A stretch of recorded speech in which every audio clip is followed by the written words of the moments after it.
Welcome to G news. ఈనాటి వార్తా విశేషాలు. నీతి ఆయోగ్ సమావేశం ఢిల్లీలోని రాష్ట్రపతి భవన్ లో ప్రారంభమైంది.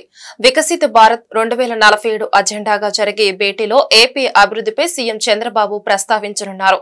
వికసిత్ భారత్ 2047 లో భాగంగా వికసిత్ ఏపీ 2047 విజన్ డాక్యుమెంట్ రూపకల్పనను ఏపీ సర్కార్ చేపట్టింది. వికసిత్ ఏపీ 2047లోని అంశాలను నీతి ఆయోగ్ భేటీలో చంద్రబాబు ప్రస్తావించనున్నారు. వికసిత్ ఏపీ లక్ష్య సాధనకు అమరావతి, పోలవరం ప్రాజెక్టులు ఏ విధంగా ఉపకరిస్తాయో చెప్పనున్నారు. ఏపీలో ప్రైమరీ సెక్టార్ పరిధిలోకి వచ్చే వ్యవసాయం, ఆక్వా రంగాలకున్న అవకాశాలను నీతి ఆయోగ్ సమావేశంలో ప్రస్తావించనున్నారు. రెడ్ బుక్ అంటే చాలు వైసీపీ నేతలకు భయం పట్టుకుందని విజయవాడ ఎంపీ కేశినేని చిన్ని విమర్శించారు. విజయవాడలో ఆయన మీడియాతో మాట్లాడారు. రెడ్ బుక్ లోకేష్ ఓపెన్ చేయకూడదని వారు కోరుకుంటున్నారు. ఉనికి కోసమే ఢిల్లీలో జగన్ ధర్నా డ్రామాలు ఆడుతున్నారు. 36 రాజకీయ హత్యలు అన్నారు. వివరాలు అడిగితే పారిపోయారు. రాష్ట్రంపై అసత్య ప్రచారం చేస్తే సహించేది లేదు. రాష్ట్ర అభివృద్ధిని జగన్ ఓర్వలేకపోతున్నారు అని చిన్ని మండిపడ్డారు. విజయవాడ నుంచి అన్ని నగరాలకు త్వరలోనే ఎయిర్ కనెక్టివిటీ రానుంది. ఇందుకు అనుగుణంగా కొత్త టెర్మినల్ ఏడాదిలోపే పూర్తి కానుంది. విజయవాడ మహానాడు సెంటర్ నుంచి నిడమనూరు వరకు ఫ్లైఓవర్ నిర్మాణానికి నితిన్ గడ్కరీ అంగీకారం తెలిపారు. 5 నెలల్లోనే విజయవాడ పశ్చిమ బైపాస్ ప్రజలకు అందుబాటులోకి రానుంది. అమరావతికి 14 నిమిషాల్లోపే చేరుకునేలా పశ్చిమ బైపాస్ లో రేడియల్ రోడ్లు అనుసంధానిస్తాం. వచ్చే 50 ఏళ్ల అవసరాలకు తగ్గట్టుగా విజయవాడ రైల్వే స్టేషన్ ను అభివృద్ధి చేస్తామని కేశినేని చిన్ని తెలిపారు. కానీ కొంతమంది వ్యక్తులు మనం చూసాం ఈ మధ్య ఢిల్లీలో ధర్నా. దేనికి ధర్నా చేశారు అంటే వాళ్ళు ఉనికిని కోల్పోతున్నారు కాబట్టి మేము ఉన్నామనే ఉనికిని చాడుకుందామని చేస్తున్నారు. ఢిల్లీలో 3 రోజులు ధర్నా అన్నారు. నిజంగా చూస్తే చాలా ఆశ్చర్యం వేసింది. మేము ఢిల్లీ నుంచి చూస్తుంటే ఒక్క రాజకీయ నాయకులు కూడా రాలేదు.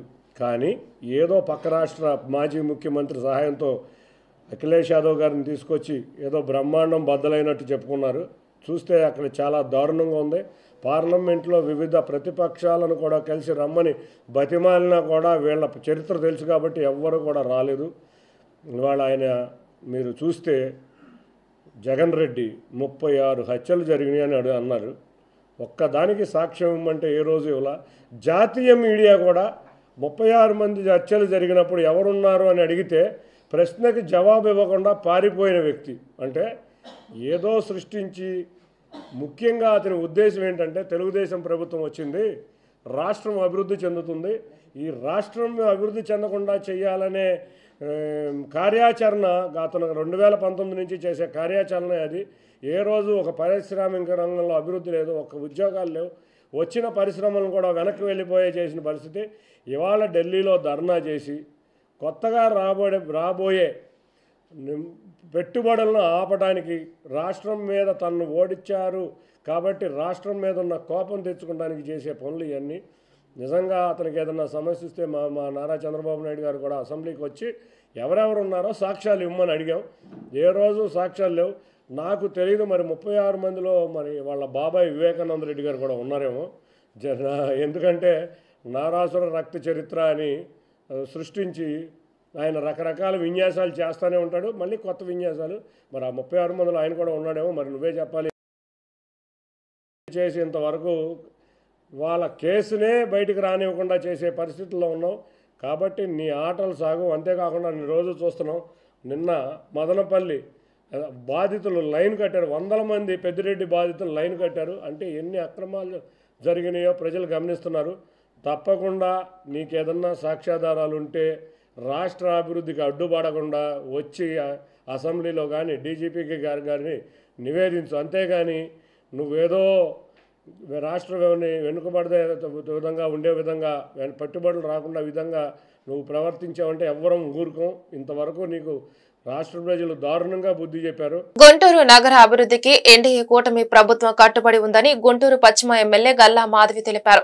గుంటూరు పశ్చిమ నియోజకవర్గం పరిధిలోని నూతన రోడ్ల నిర్మాణంతో పాటు ధ్వంసమైన రోడ్ల మరమ్మతులు చేపడుతున్నట్లుగా వెల్లడించారు.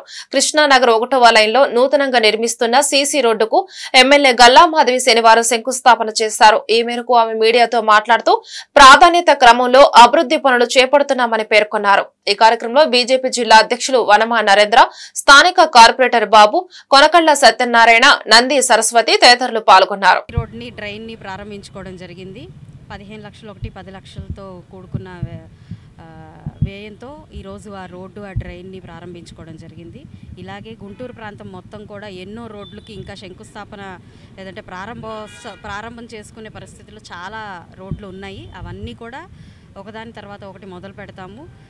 రోడ్లన్నీ అస్తవ్యస్తంగా ఉన్న పరిస్థితుల్లో అవి ఎంతో ప్రధానమైన సమస్యగా ఈరోజు గుంటూరులో ఉన్న పరిస్థితుల్లో వాటి మీద దృష్టి పెట్టాము. ప్రతి ఒక్క రోడ్డు కూడా ప్రజల్ని అసౌకర్య పాలు చేస్తున్న, యాక్సిడెంట్లు పాలు చేస్తున్న ప్రతి ఒక్క రోడ్లు కూడా వాటి మీద దృష్టి పెట్టి ఒకదాని తర్వాత ఒకటి వాటికి పరిష్కారం చేసే దిశగా మేము కమిషనర్ వారిని కోరుకోవడం జరిగింది. వారు కూడా దానికి అంగీకరించారు. కాబట్టి ప్రతి ఒక్క రోడ్డు త్వరితగతినే పూర్తి అవుతాయి. కాబట్టి ప్రజలందరూ కూడా కొంచెం సహనంతో సంయమనంతో ఉండాల్సిందిగా కోరుతున్నారు. రాష్ట్ర ఆర్థిక పరిస్థితిపై చంద్రబాబు పెట్టిన శ్వేతపత్రంలో అన్ని అసత్యాలే ఉన్నాయని, అసెంబ్లీ సాక్షిగా ఆయన తప్పుడు లెక్కలు చూపించారని మాజీ ఆర్థిక శాఖ మంత్రి బుగ్గన రాజేంద్రనాథ్ రెడ్డి అన్నారు. టీడీపీ ప్రభుత్వ ఆర్థిక శ్వేతపత్రంపై ఆయన కౌంటర్ ఇచ్చారు. చంద్రబాబు ఆర్థిక పరిస్థితిపై ఇచ్చినది శ్వేతపత్రమా, సాకుపత్రమా? చంద్రబాబు ఆర్థిక పరిస్థితిపై వైట్ పేపర్ ఇచ్చి చేతులు ఎత్తివేసినట్టుంది. చంద్రబాబు సూపర్ 6 డకౌట్ అయినట్టుంది. ప్రజల ఆస్తులు నీరుగార్చేలా ఆయన వైట్ పేపర్ ఉంది అని బుగ్గన అన్నారు. టీడీపీ పరిపాలనకు 2,50,000 కోట్ల రూపాయలు అవసరం. కానీ చంద్రబాబు ప్రభుత్వం సూపర్ 6 కాకుండా మామూలు పథకాలకు కూడా నిధులు ఇవ్వట్లేదని విమర్శించారు ఆయన. శ్వేతపత్రం అంటారు, దీన్ని సాకుపత్రం అంటారు. ఇది ఎట్లుందంటే, నాకు 2014 ఎమ్మెల్యే అయిన తర్వాత మన పెద్ద ఆయన మైసూరారెడ్డి గారు ఉన్నారు కదా, మైసూరారెడ్డి గారు ఒక మంచి ఇది చెప్పినారు. ఏమనంటే, మేమేమైనా చెప్తే కథ చెప్పినారంటారనమాట. ఇప్పుడు మేము ఏదన్నా చెప్పినప్పుడు ఒక సామాన్య మానవునికి, మామూలు మనిషికి సింపుల్గా అర్థమయ్యేదానికి చెప్తే, ఒక ఉదాహరణగా చెప్తే అది కథ అంటారు. మీదేమంటారంటే ఇది మాది ఒకవేళ కథ అయితే మీదేమంటారు? ఇది మోసం కథ కాదు, మోసం కాదు, పచ్చి మోసం కాదు. ఇది ఏమన్నారు తెలిసిన మైసూరారెడ్డి గారు, ఇదే ప్రకారంగా 2014లో ఎంతో రాష్ట్రం విభజన జరిగింది, తెలుగుదేశం పార్టీ వచ్చింది, చంద్రబాబు నాయుడు గారు చాలా అద్భుతమైన పరిపాలన ఇస్తారంటే ఫస్ట్ బడ్జెట్లోనే మైసూరారెడ్డి గారు నాకు అన్నారనమాట. ఏమని, ఇది మన కొండారెడ్డి బుర్జు కథ ఉన్నట్లుంది అని. ఏమి అంకల్ అది కొండారెడ్డి బుర్జు కథ అంటే, ఒక పైల్వాన్ వచ్చి నేను కొండారెడ్డి బుర్జు, కర్నూలులో కొండారెడ్డి బుర్జు ఉంది, ఎవరన్నా కర్నూలు పోయింటే తెలుస్తుంది, ఎత్తుతాను అని అంటారంట. అంటే పక్కన కొంతమంది ఉండి ఎట్లెత్తుతాడయ్యా అంటే, ఏమైనా అంత కాన్ఫిడెంట్గా చెప్తున్నాడు కదా ఎత్తుదామని మనం సహకరిద్దాంలే అంటే, 1 సంవత్సరం పాటు బ్రహ్మాండమైన పోషణ, చికెను, మటను అన్ని రకాలు పెట్టి చీర సంవత్సరం అయిపోయిన తర్వాత ఏది ఇంకా రా ఎత్తుదురా అంటే, రా మీరందరూ దాన్ని ఎత్తండి, నా భుజం మీద పెట్టండి, నేను మోస్తా అంట. అంతేకాదు, ఇది కూడా సేమ్. ఇన్ని స్కీములు పెట్టి సంపదని అన్ని ఫస్ట్ దాంట్లోనే చేతులు ఎత్తేస్తారు. ఏందో చెప్తారు. శ్రీలంక కంట్రీ మీకు తెలియదండి ఆ రోజు శ్రీలంకని? అంటే మీరు ఇంత అనుభవం ఉండేతోలో మీకు తెలియదు ఆ రోజు శ్రీలంకని? అంటే ఏదైతే వాగ్దానాలు చేసినామో, పూర్తి చేసినామో ఆ రోజు మీకు తెలియదా రాబడి ఎంత ఉంటుందని? అంటే మీకు తెలుసు కదా, రాబడి ఎంత ఉందో మీకు తెలుసు, మీకు ఖర్చు ఎంత అవుతుందో మీకు తెలుసు, ఎంతమంది ఉండారో మీకు తెలుసు. మీరు ఫస్ట్ టైం కాదు కదా. ఎంత అన్యాయంగా అండి. దీనికి మళ్ళీ డేటా అంటారు. ఏమనంటే డేటా, ఏమి డేటానో ఏమో కానీ చాలా ఇది కాక ఫస్ట్ పేజ్లోనే ఏమంటారు తెలుసునా? అసలు ఏదది, unscientific, unjust, irrational system state bifurcation against the will of people. అంటే చాలా అన్యాయంగా విభజన జరిగింది. అవునా? ఆ రోజు మీరు ఎందుకంటే లెటర్లు ఇచ్చినారు విభజన చేయమని చెప్పి? మీకు అనుభవం ఉంది కదా, 2014 ముందనే మీరు అనుభవజ్ఞులు కదా, 2 సార్లు ముఖ్యమంత్రి కదా, ఎందుకు ఇచ్చినారండి లెటరు విభజన చేయమని చెప్పి? ఆ రోజు తెలీదా విభజన అని అన్సైంటిఫిక్ అని? అంటే ఎంత అన్యాయంగా అసలు ఏదన్నా కానీ. వాస్తవానికి నేను మరొకసారి కూడా రిపీట్ చేస్తున్నా, అసలు ఎన్ని రకాల పవర్ సెక్టర్, ఇంకా పవర్ సెక్టర్ది చెప్తే ఇంకా చాలా టైం పడుతుంది, మళ్ళీ ఇంకోసారి చెప్తా పవర్ సెక్టర్ కూడా. అసలు పవర్ సెక్టర్లో నిజం చెప్పాలంటే వాళ్ళు చేసిన దానికి మనము వైఎస్ఆర్ కాంగ్రెస్ పార్టీ ప్రభుత్వం, వాళ్ళు టీడీపీ ప్రభుత్వము పవర్ సెక్టర్కు, విద్యుత్ సెక్టర్కు 13,200. జగన్ మీ ధర్నాకు సంఘీభావం ఎందుకు ప్రకటించాలి అని ఏపీ కాంగ్రెస్ అధ్యక్షురాలు వైఎస్ షర్మిల ప్రశ్నించారు. ఈ మేరకు ఎక్స్ లో పోస్టు చేశారు. పార్టీ ఉనికి కోసం ఢిల్లీలో కపట నాటకం ఆడినందుక, వ్యక్తిగత హత్యకు రాజకీయ రంగు పులిమినందుక, 5 ఏళ్లు బీజేపీతో అక్రమ సంబంధం పెట్టుకుని విభజన హక్కులు, ప్రత్యేక హోదాను వారికి తాకట్టు పెట్టినందుక అని ప్రశ్నించారు. అదేవిధంగా మణిపూర్ ఘటనపై ఇన్నాళ్లు నోరెత్తని మీకు ఉన్నట్లుండి అక్కడి పరిస్థితులు గుర్తుకు రావడం విడ్డూరం. విపక్షాలు పెట్టిన అవిశ్వాస తీర్మానంలో బీజేపీకే మద్దతు ఇచ్చారు కదా, వైఎస్ఆర్ వ్యతిరేకించిన మతతత్వ బీజేపీకే జై కొట్టారు కదా. మణిపూర్ ఘటనపై కాంగ్రెస్ దేశ వ్యాప్త ఉద్యమం చేస్తుంటే మీ నుంచి సంఘీభావం వచ్చిందా? మీ నిరసనలో నిజం లేదని తెలిసే కాంగ్రెస్ పార్టీ దూరంగా ఉంది. అందులో జగన్ స్వలాభం తప్ప రాష్ట్రానికి ప్రయోజనం శూన్యమని తెలిసే కాంగ్రెస్ పార్టీ సంఘీభావం తెలపలేదు అని షర్మిల స్పష్టం చేశారు. భారత అంతరిక్ష రక్షణ రంగ అణుశక్తి శాస్త్రవేత్తంగా భారతరత్న మాజీ రాష్ట్రపతి డాక్టర్ అబ్దుల్ కలాం దేశానికి అనేక సేవలు అందించారని గుంటూరు పశ్చిమ ఎమ్మెల్యే గళ్లా మాధవి కొనియాడారు. కలాం స్ఫూర్తిదాయకమైన ప్రసంగాలు సమాజ వికాసానికి దోహదపడ్డాయని గుర్తు చేశారు. భారతరత్న మాజీ రాష్ట్రపతి డాక్టర్ ఏపీజే అబ్దుల్ కలాం 9వ వర్ధంతి కార్యక్రమం గుంటూరు గుజ్జనగుళ్ల వాకింగ్ ట్రాక్ లో ఉన్న ఆయన విగ్రహం వద్ద జరిగింది. ఈ సందర్భంగా గుంటూరు పశ్చిమ ఎమ్మెల్యే గల్లా మాధవి కలాం విగ్రహానికి పూలమాల వేసి ఘనంగా నివాళులు అర్పించారు. ఈ మేరకు ఎమ్మెల్యే మాట్లాడుతూ అబ్దుల్ కలాం జీవితాన్ని ఆవిష్కరించారు. ఈ సమావేశంలో గుజ్జనగుళ్ల వాకర్స్ వెల్ఫేర్ అసోసియేషన్ అధ్యక్షులు బూసిరెడ్డి మల్లేశ్వర రెడ్డి, కార్యదర్శి బాను, కోశాధికారి శంకర్ తదితరులు పాల్గొన్నారు. ఏపీజే అబ్దుల్ కలాం గారి వర్ధంతిని పురస్కరించుకొని గుజ్జనగుళ్లలో నిక్షిప్తమైన ఏపీజే అబ్దుల్ కలాం గారి విగ్రహానికి ఘన నివాళులు అర్పించడం జరిగింది.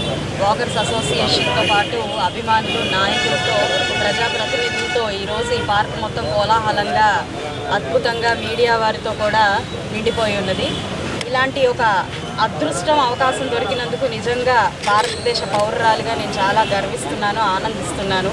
మన భారతదేశానికి భారత రత్నం, నిజమైన రత్నాన్ని మన భారతదేశం పొందినందుకు నిజంగా ఆనందంగా ఉంది. ఏ పార్టీకి చెందని ఒక ప్రజానాయకుడు ఆయన, పీపుల్స్ ప్రెసిడెంట్గా ఆయన పేరుగాంచిన మహోన్నత వ్యక్తి. ఏ పాత్రలో ఉంటే ఒక నీరులాగా ఆ పాత్రని ఆయన ఫుల్ఫిల్ చేయడం అన్నది ఆయన జీవితం మనం చూస్తే మనకు అర్థమవుతుంది. ఆయన జీవన పర్యంతం మొత్తం కూడా అలాగే ఆయన ఉన్నారు. ఒక సైంటిస్ట్, అంటే ఒక ఏరోస్పేస్లో సైంటిస్ట్గా ఉన్నప్పుడు ఆయన అందులో కూడా ది బెస్ట్గా ఆయన పేరుగాంచారు. అలాగే ఒక పీపుల్స్ కోసం వస్తున్నప్పుడు, ప్రజాసేవ కోసం వస్తున్నప్పుడు ది బెస్ట్గా ఆయన ఉన్నారు. ఆయన నాలో అత్యంత చిన్న వయసులోనే స్ఫూర్తి నింపారు. మా కాలేజీకి ఆయన విచ్చేయడం జరిగింది 2002లో. అప్పుడే ఆయన నాలో ఒక రకమైన భావాన్ని క్రియేట్ చేశారు, అదే సింప్లిసిటీని. ఆయన నుంచి ఏదైనా నేర్చుకున్నాను, ఈరోజు ముందుకు వెళ్ళాలి అని అనుకుంటున్నాను అంటే ఆ సింప్లిసిటీ అనే ఒక అంశాన్నే నేను ముందుకు తీసుకెళ్లాలని అనుకుంటున్నాను. సాధ్యమైనంత ఆయనంత కాకపోయినా ఈ నేటి సమాజానికి ఎంత వీలైతే అంత సింపుల్గా ఉండి చాలా వినమ్రతగా ఉండే ప్రయత్నం చేయాలి అని చెప్పి ఆయన నుంచి పొందిన స్ఫూర్తితోనే ప్రతి ఒక్కరికి నేను కూడా నా వంతుగా ప్రజల్లో చూపించాలి అని అనుకుంటున్నాను. అయితే వాకర్స్ అసోసియేషన్ వాళ్ళు, మరి ఇక్కడ ఉన్న అభిమానులందరూ కూడా చాలా విషయాలు కోరారు. ప్రతి ఒక్క విషయం కూడా సమంజసమైనది, సమాజానికి అవసరమైనది. ఆయన కథలు నిజంగానే పాఠ్య పుస్తకాల్లో ప్రచురించబడాలి. అలాగే ఆయన నుంచి పురస్కారం అందుకుంటున్నామంటేనే అదొక గర్వించదగ్గ విషయంగా మనం భావించాలి. అలాంటి కార్యక్రమాలని నిజంగానే ప్రభుత్వం దృష్టికి నా వంతుగా నేను తీసుకెళ్ళి అది జరిగేలా చూస్తాను.